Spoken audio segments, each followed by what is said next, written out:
हरे कृष्णा, राधे राधे, नमस्कार प्रिय भक्तों, स्वागत है आप सभी का आपके अपने चैनल ज्ञान अर्थ में। आप सभी का दिन शुभ और मंगलमय हो। श्रोताओं, पिछले अध्याय में आपने रसपान किया श्रीमद् भागवत गीता के 47वें श्लोक तक। अब आइए रसपान करते हैं आगे का श्लोक, जिसमें भगवान श्री कृष्ण कहते हैं, हे धनंजय, तू आसक्ति को त्याग कर तथा सिद्धि और असिद्धि में समान बुद्धि वाला होकर योग में स्थित हुआ कर्तव्य कर्मों को कर। समत्व, जो कुछ भी कर्म किया जाए उसके पूर्ण होने और न होने में तथा उसके फल में समभाव रहने का नाम समत्व है। यही योग कहलाता है।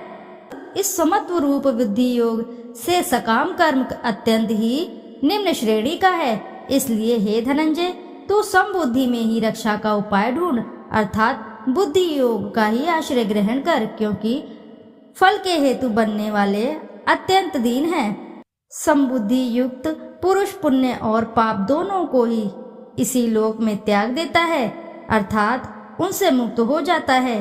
इससे तू समत्व रूप योग में लग जा। यह समत्व रूप योग ही कर्मों में कुशलता है, अर्थात कर्म बंध से छूटने का उपाय है।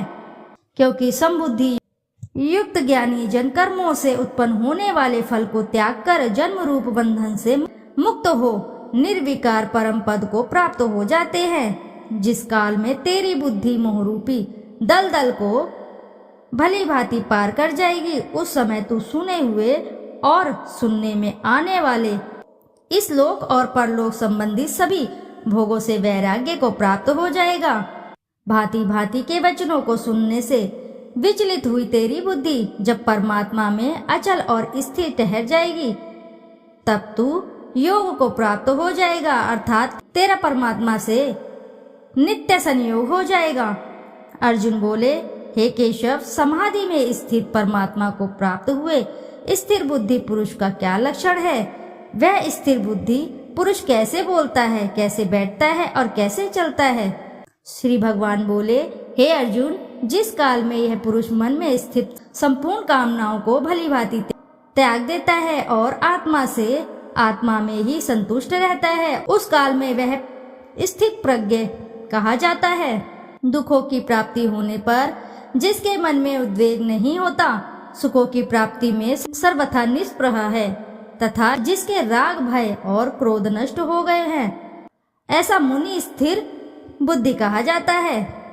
जो पुरुष सर्वत्र स्नेह रहित हुआ उस शुभ या अशुभ वस्तु को प्राप्त होकर ना प्रसन्न होता है और ना द्वेष करता है, उसकी बुद्धि स्थिर है। और कछुआ सब ओर से अपने अंगों को जैसे समेट लेता है, वैसे ही जब यह पुरुष इंद्रियों के विषय से इंद्रियों को सब प्रकार से हटा लेता है, तब उसकी बुद्धि स्थिर होती है। इंद्रियों द्वारा विषय को ग्रहण न करने वाले पुरुष के भी केवल विषय तो निवृत्त हो जाते हैं, परंतु उनमें रहने वाली आसक्ति निवृत्त नहीं होती। स्थित प्रज्ञ पुरुष की तो आसक्ति भी परमात्मा का साक्षात करके निवृत्त हो जाती है। हे अर्जुन, आसक्ति का नाश न होने के कारण ये प्रथम स्वभाव वाली इंद्रियां यत्न करते हुए बुद्धिमान पुरुष के मन को भी बलात् हर लेती है। इसलिए साधक को चाहिए कि वह उन संपूर्ण इंद्रियों को वश में करके समाहित चित्त हुआ मेरे परायण होकर ध्यान में बैठे, क्योंकि जिस पुरुष की इंद्रियां वश में होती है उसी की बुद्धि स्थिर हो जाती है। विषयों का चिंतन करने वाले पुरुष की उन विषयों में आसक्ति हो जाती है। आसक्ति से उन विषयों की कामना उत्पन्न होती है और कामना में विघ्न पड़ने से क्रोध उत्पन्न होता है। क्रोध से अत्यंत मूढ़ भाव उत्पन्न हो जाता है। मूढ़ भाव से स्मृति में भ्रम हो जाता है। स्मृति में भ्रम हो जाने से बुद्धि अर्थात ज्ञान शक्ति का नाश हो जाता है और बुद्धि का नाश हो जाने से यह पुरुष अपनी स्थिति से गिर जाता है। परंतु अपने अधीन किए हुए अंतःकरण वाला साधक अपने वश में की हुई राग द्वेष रहित इंद्रियों द्वारा विषयों में विचरण करता हुआ अंतःकरण की प्रसन्नता को प्राप्त होने पर इसके संपूर्ण दुखों का अभाव हो जाता है और उस प्रसन्नचित वाले कर्मयोगी की बुद्धि शीघ्र ही सब ओर से हटकर एक परमात्मा में ही भली भांति इसे स्थिर हो जाती है। ना जीते हुए मन और इंद्रियों वाले पुरुष में निश्चयात्मिका बुद्धि नहीं होती और उस अयुक्त मनुष्य के अंतःकरण में भावना भी नहीं होती तथा भावनाहीन मनुष्य को शांति नहीं मिलती और शांति रहित मनुष्य को सुख कैसे मिल सकता है? क्योंकि जैसे जल में चलने वाली नाव को वायु हर लेती है वैसे ही विषयों में विचरती हुई इंद्रियों में से मन जिस इंद्रियों के साथ रहता है वह एक ही इंद्रिय इस आयुक्त पुरुष की बुद्धि को हर लेती है।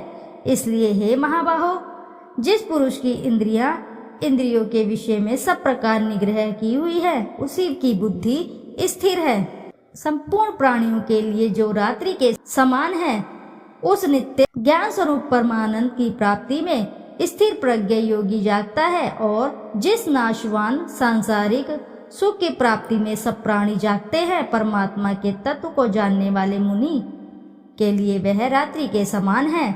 जैसे नाना नदियों के जल सब ओर से परिपूर्ण अचल प्रतिष्ठा वाले समुद्र में उसको विचलित ना करते हुए ही समा जाते हैं वैसे ही सब भोग जिस स्थित प्रज्ञ पुरुष में किसी प्रकार का विकार उत्पन्न किए बिना ही समा जाते हैं वही पुरुष परम शांति प्राप्त होता है, भोगों को चाहने वाला नहीं।